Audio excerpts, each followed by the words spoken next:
এই যে সারাদিন টুপটাপ টুপটাপ করে বৃষ্টি পড়েই চলেছে, কোনো থামাথামির নাম নেই। এর মধ্যে একদল কিশোর খেলার মাঠে ফুটবল খেলতেছে। এই দৃশ্যগুলো দেখলে অনেক হতাশার মাঝখানেও কিন্তু ভালো লাগে। আর আপনাদের ভাইয়া অফিসে যাচ্ছে ছাতি মাথায় দিয়ে। আসলে প্রতিটা বয়সই সুন্দর, প্রতিটা মুহূর্তই সুন্দর। জীবনের প্রত্যেকটা আলাদা আলাদা বয়স, নতুন করে জীবনটাকে শুরু করার প্রত্যেকটা মুহূর্তই সুন্দর, কিন্তু আমরা সেটা আসলে বয়সটা চলে যাওয়ার পর বুঝতে পারি। ওদের মতন যখন ছিলাম বা তার চাইতেও ছোট, তখন কিন্তু আমার বড় ভাইয়ের সাথে, তারপর আমার চাচাতো ভাইদের সাথে ফুটবল খেলতে পারতাম না, ওরা খেলতো সাথে, কিন্তু গিয়ে হচ্ছে দু একটা লাথি বলের মধ্যে মারতাম। কখনো দেখা যেত যে বলে লাথি মারতে গিয়ে হচ্ছে নিজেই পড়ে যেতাম। কত আনন্দ ছিল না তখন সেই সময়টার মধ্যে। এরকম হাজারো স্মৃতি চোখের সামনে ভেসে ওঠে কিশোরী বেলার। মানুষের জীবনের প্রতিটা বয়সই সুন্দর, তবে কিশোর কিশোরী বেলার যে বয়সটা থাকে সেটা বোধহয় একটু বেশি সুন্দর, তাই না আমার প্রিয় ভিউয়ার্স আপু ভাইয়ারা? ইদানিং আমার ভিডিওতে একদমই ভিউ হয় না, জানি না কেন। হয়তোবা আমার ব্লগ আপনাদের কাছে ওরকম ভালো লাগে না, বাট কি বলবো, আমি কিন্তু অনেকের ভিডিও দেখি আর আমার বাসায় ওয়াইফাই আছে। আমি হচ্ছে খুবই মনোযোগ দিয়ে আপনাদের ভিডিওগুলো হচ্ছে দেখি। অনেক অনেক আপুর ভিডিও হচ্ছে আমি দেখি খুবই মনোযোগ দিয়ে এবং ভালোবেসে, আর আমি সবাইকে সাপোর্ট করি। তো আজকে খুব ইচ্ছে করতেছিল কাঁঠালের বীজের ভর্তা বানাবো। এই যে এই কাঁঠালের বীজের ভর্তাটা ছোটবেলা আমার কাছে খুবই খুবই বিরক্ত লাগতো। এই ভর্তাটা কাঁঠালের সিজনে হচ্ছে আন্টি আমাকে বলতো, কাঁঠালের বীজগুলো হচ্ছে কলপাড়ের একটা ধারালো মানে খসখসে একটা জায়গা ছিল, সেখানে বলতো যে নিয়ে যা ঘষে আন। তো আমার কাছে খুবই বিরক্ত লাগতো এই কাঁঠালের বীজের ভর্তা খেতে। তো বয়স বাড়ার সাথে সাথে মনে হয় মানুষের রুচিরও অনেক পরিবর্তন হয়। আর এখন কিন্তু কাঁঠালের বীজের ভর্তা খেতে অনেক বেশি ভালো লাগে। আর কাঁঠালের বীজের ভর্তাটা পরিমাণে অন্য সব ভর্তার চাইতে একটু বেশি লাগে। আর এই কাঁঠালের বীজের ভর্তাটা বানাতে হলে মানে একটু কষ্ট হয়ে যায় বেশি। আর এই জন্য হচ্ছে আজকে একটু সিদ্ধ করে ভর্তাটা বানালাম। এই সিজনে অনেকবার কাঁঠালের বীজের ভর্তা খাওয়া হয়েছে, আর যতবারই খেয়েছি ভেজে ভর্তাটা বানাইছি। আজকে হচ্ছে সিদ্ধ করে ভর্তাটা বানালাম। আর এই ভর্তাটা একটু রোয়া রোয়া বা দানা দানা থাকলেই খেতে ভালো লাগে, একদম মিহিন হয়ে গেলে অতটা টেস্ট লাগে না। তো আমি অনেকগুলো সরিষার তেল দিয়ে দিলাম, একদম খাঁটি সরিষার তেল, আর ভর্তাটা বানিয়ে নিলাম আর কি। তো আমার কোন কোন প্রিয় আপুরা এরকম কাঁঠালের বীজের ভর্তা খেতে পছন্দ করেন কমেন্ট করে কিন্তু জানাবেন। আর আজকের দুপুরের মেনুতে ছিল শুটকির ভুনা আর হচ্ছে কাঁঠালের বীজের ভর্তা, আর ছিল কাঁঠাল বীজের একটা নিরামিষ তরকারি। আসলে খাবারে যে সব সময় অনেক পদের মাছ মাংস বা খুবই ভালো ভালো আইটেম রাখতে হবে এমন কোনো কথা নেই। মানে মন থেকে বানিয়ে খুব সুন্দর করে বানিয়ে হচ্ছে একটা জিনিস বানালে সেটা দিয়ে হচ্ছে পেট ভরে ভাত খাওয়া যায়। শুধুমাত্র এই কাঁঠালের বীজের ভর্তা দিয়ে হচ্ছে এক প্লেট ভাত খেয়ে নেওয়া যাবে। একটা কথা কি জানেন প্রিয় আপু ভাইয়ারা, সাধ্য থাকলেই হচ্ছে মানুষকে করার মতন মন থাকে না, আবার দেখা যায় যে সাধ্য না থাকলেও মন চায় করতে। আমাদের কিছু কিছু আমাদের প্রত্যেকটা মানুষের জীবনেই এরকম মানুষ আছে, কিছু কিছু রিলেটিভস যারা হচ্ছে আমাদের খুবই আপন, বাট তাদের হচ্ছে দেওয়ার মতন অনেক সামর্থ্য আছে, কিন্তু তাদের মনে বা তাদের আত্মায় কুলায় না কাউকে কোনো কিছু দিতে। কিন্তু আবার এমনও রিলেটিভস আছে যার কিছুই নেই, কিন্তু তার বাড়িতে গেলে যেটা দিয়েই খাওয়াক না কেন তার অন্তরের ভালোবাসা দিয়ে সে কি রেখে কি করবে, কি কোনটা রেখে কোনটা খাওয়াবে ব্যতিব্যস্ত হয়ে পড়ে। এমনও আছে যে নিজে না খেয়েও অতিথিদের খাইয়ে দেয়। এগুলো হচ্ছে সবই মনের ব্যাপার, সবই পারিবারিক শিক্ষা, সবই যার যার হচ্ছে মনের ব্যাপার। অনেকের আছে যে অনেক সামর্থ্য আছে কিন্তু নিজে খাওয়ারও মন নাই, অন্যকে খাওয়ানোরও মন নাই। অনেক টাকা কামায় কিন্তু অনেক ধন দৌলত আছে কিন্তু নিজেরাও খায় না, অন্যদেরকেও তো দেয়ই না বা খাওয়ায়ও না। আবার অনেকে আছে নিজেরা খায় কিন্তু আত্মীয় স্বজনদেরকে জিজ্ঞাসা করেও দেখে না। আবার অনেকে আছে যে আত্মীয় স্বজন বাড়িতে গেলে নিজেরা না খেয়ে আত্মীয় স্বজনদেরকে খাওয়াইয়া তারপর হচ্ছে বিদায় করে। এগুলো হচ্ছে যার যার মনের ব্যাপার। আসলে টাকা পয়সা থাকলেই ধনী হওয়া যায় না, যার মন যত সুন্দর সে ঠিক ততটাই ধনী। মুগের ডাল যত বেশি জালে আসে ঠিক তত বেশি মজা হয় ডালটা ঘি গরম মশলা দিয়ে রান্না করলে। এটা হচ্ছে আমার পরের দিনের হচ্ছে রান্না বান্নার ভিডিও।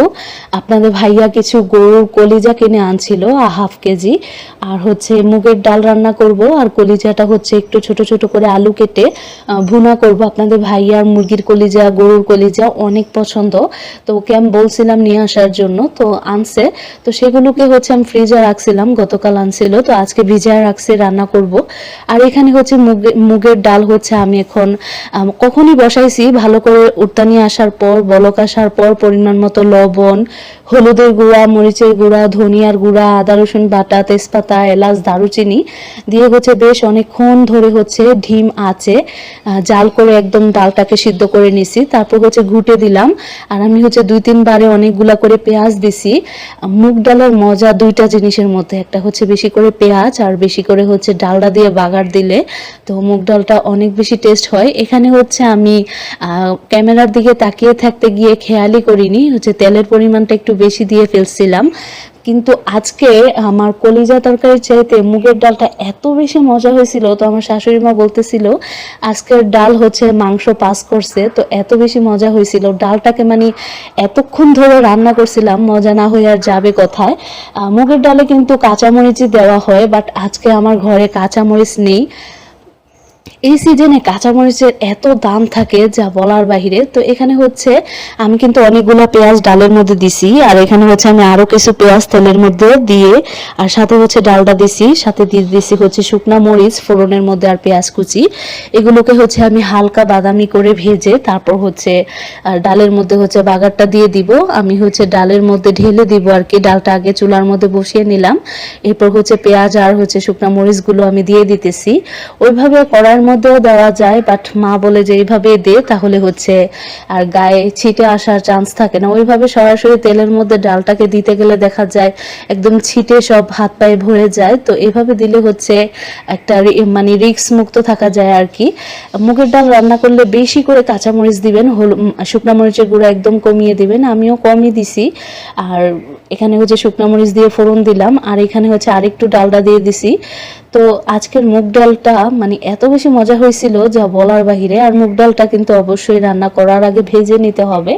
অনেক আপুরা আছে মুগের ডাল আনার পর সেগুলোকে ভেজে তারপর বয়ামে ভরে রাখে, কিন্তু আমি হচ্ছে মুগ ডাল যখনই রান্না করি তখনই কিন্তু ভেজে নেই। তো আমার মতন কারা কারা রান্না করার আগে ভেজে নেন কমেন্ট করে কিন্তু জানাবেন।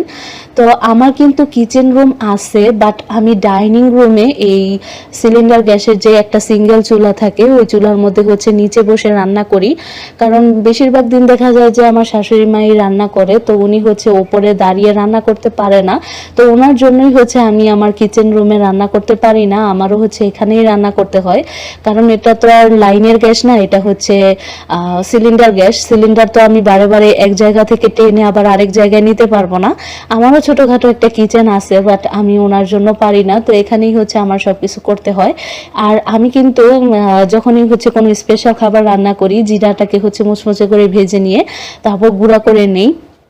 অন্য সব মশলার চাইতে আমাদের ঘরে হচ্ছে তেজপাতা আর হচ্ছে শুকনা কি বলি জিরা ভাজাটা হচ্ছে বেশি পরিমাণে লাগে। এই যে কলিজার ওপর থেকে একটা সাদা রঙের একটা পর্দা বের করলাম, এটাই কিন্তু কলিজার সহ রান্না করলে এটা পেটের ভিতরে গেলে কিন্তু অনেক অসুখ হয়, তো এটা সব সময় ফেলে দিবেন। তো এটা নরম ছিল এজন্য হচ্ছে সিদ্ধ করার আগেই আমি হাত দিয়ে টেনে ফেলে দিলাম। আর আমি কিন্তু প্রত্যেকটা কলিজা একটা একটা করে হচ্ছে বেছে নিছি, আর এরকম করে যে ওপরে সাদা একটা আবরণ থাকে এগুলাকে ফেলে দিছি। আর তারপর অনেকগুলো আছে শক্ত যেগুলো হচ্ছে সিদ্ধ না করে ফেলা যায় না, ওগুলো হচ্ছে আমি হালকা একটু ভাপ দিয়ে নিছি, নিয়ে হচ্ছে তারপর ফেলে ভালো করে ধুয়ে নিছি। কলিজার ভিতরেও কিন্তু রক্ত থাকে, রক্ত খাওয়া কিন্তু হারাম। খুবই ভালো করে কলিজা পরিষ্কার করে রান্না করবেন। আমি কিন্তু কলিজা 4-5 বার ধুইছি, তারপর সিদ্ধ করছি, সিদ্ধ করে উপরের সাদা রঙের যে স্কিনটা থাকে সেটা ফেলে দিছি, তারপর হচ্ছে আবার ধুয়ে নিয়ে এখন হচ্ছে আমি রান্নাটা বসিয়ে দিব। তো আমি পেঁয়াজ কুচি দিয়ে দিছি, তেজপাতা, এলাচ, দারুচিনি তেলের মধ্যে দিয়ে দিছি, তারপর দিয়ে দিলাম হচ্ছে হলুদের গুঁড়া, মরিচের গুঁড়া, লবণ, ধনিয়ার গুঁড়া, জিরার গুঁড়া, এগুলো দিয়ে হচ্ছে আমি এখন একটু ভালো করে কষিয়ে নিব। একটু পানি দিয়ে দিলাম, এলাচ, দারচিনি, তেজপাতা, তারপর হচ্ছে জিরা গুঁড়া, ধনিয়ার গুঁড়া, এই তো একটু জিরার গুঁড়া দিয়ে দিলাম আর কি। তো দেখতেই পাচ্ছেন কালারটা কতটা সুন্দর আর লোভনীয় হয়েছে। এভাবে রান্না করলে খাইতে ভালোই লাগে। আজকে কিন্তু আমার প্রিয় ভিউয়ার্স আপু ভাইয়াদের কাছ থেকে এখনো লাইক চাই নাই, তো একটা লাইক দিয়ে ভিডিওটা কন্টিনিউ করবেন। আর হচ্ছে ভিডিওটা দেখে ভালো লাগলে সাবস্ক্রাইব করে বেল আইকনটা বাজিয়ে দিয়ে আমার এই ছোট্ট পরিবারের সদস্য হয়ে থেকে যেতে পারেন। আজকে আমার ব্লগ ছিল এটাই, 2 দিনের রান্না বান্না দেখি হচ্ছে ব্লগটা শেষ করতেছি। গতকাল রান্না করছিলাম কাঁঠাল বিচির ভর্তা, কাঁঠাল বিচির নিরামিষ, আর হচ্ছে শুটকি ভুনা, আজকে কলিজা ভুনা করলাম, মুগ ডাল রান্না করলাম। তো সবাই ভালো থাকবেন, সুস্থ থাকবেন, আল্লাহ হাফেজ। সংসারে কিন্তু শুধু রান্না বান্নাই কাজ থাকে না, আরো অনেক কাজ থাকে, কিন্তু সব কাজ তো আর ভিডিওতে দেখানো পসিবল না, তাহলে ভিডিও অনেক বড় হয়ে যাবে, আর সেই বড় ভিডিও আপনারা কেউ দেখবেন না, অলরেডি অনেক বড় হয়ে গেছে। তো সবাই ভালো থাকবেন, সুস্থ থাকবেন, আল্লাহ হাফেজ।